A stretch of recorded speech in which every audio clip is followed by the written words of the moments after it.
Hello, మీ office మీద income tax raid చేయబోతున్నారు. మంచిది, చేయమను. లేకపోతే నేను ఎండిసి టెక్కిన దగ్గర నుంచి సరైన ప్రాజెక్టు లేదు, ప్రాఫిట్ లేదు. ఇన్కమ్ ట్యాక్స్ రైడ్ చేసి ఏం చేసుకుంటారంట? బళ్ళకు పెట్రోల్ బొక్క ఎన్నికెళ్ళిపోమను. ఏంటి ఇలా అంటున్నాడు? అది చెప్పింది కరెక్టే. మన జాయిన్ అయినప్పటి నుండి ఏముంది కంపెనీలో? వీటికిలా కథ చెప్తా. రైడ్ జరిగేది నువ్వున్న ఆఫీస్ మీద కాదు, మీ హెడ్ ఆఫీస్ మీద.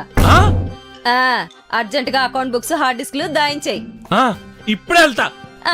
ఎల్లు, అకౌంట్స్ తో పాటు నువ్వు కూడా దొరుకుతావు. జీవితాంతం సిల్వర్ మిల్స్ తిందు గాని. సిల్వర్ మీల్స్ మీన్స్ సేవేండి చిప్పకుడు. అమ్మో వద్దు, నాకు పడదు. ఎవరినైనా నమ్మకస్తుని పంపించు. ఆఫీస్ లో ఎవరైనా ఉన్నారా?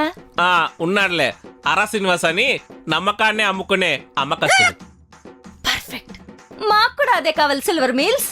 ఏటే? అదే వాడైతేనే కరెక్ట్, త్వరగా పంపించంటున్నా. ఇంతకీ మీరెవరు? బిగ్ బాస్ చెప్పింది చేయి. అలాగే, అర్జెంటుగా అరా శ్రీనివాస్ ఫోన్ చేయాలి.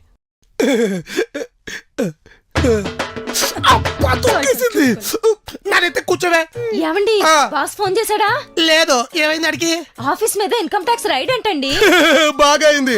లేకపోతే 85 సంవత్సరాల వరకు చేయించుకోవాల్సిన ఆఫీస్ వర్క్ అంతా 40 సంవత్సరాలకే చేయించుకుంటున్నాడు. ఏదవా రైడ్ కాదు, పెద్ద ఐరన్ రాడ్ తీసేడికి. ఏమనట్లేదులే. రైడ్ మన ఆఫీస్ మీద కాదండి, మన దేవుడు రామచంద్రరావు గారి హెడ్ ఆఫీస్ మీద. కర్మగాల ఆఫీస్ కూడా వీడియో మెయింటైన్ చేస్తున్నాడు. అమ్మా చేసాడు. హలో హలో, హరా హరహరా. హరవకండి, ఇన్కమ్ ట్యాక్స్ ఇన్ఫర్మేషన్ వచ్చింది. త్వరగా వెళ్ళు మరి. వెళ్తానా? వెళ్తా.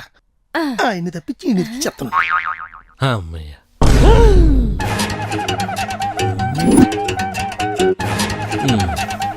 దీంట్లో మట్టే ఉండదు, ఇంగితనమేమి ఉడుద్ది? బాటిల్ బొక్క. మొక్క పని అయ్యిందా? అయింది. అమ్మో, దీని తెలుసు సంపత్తి.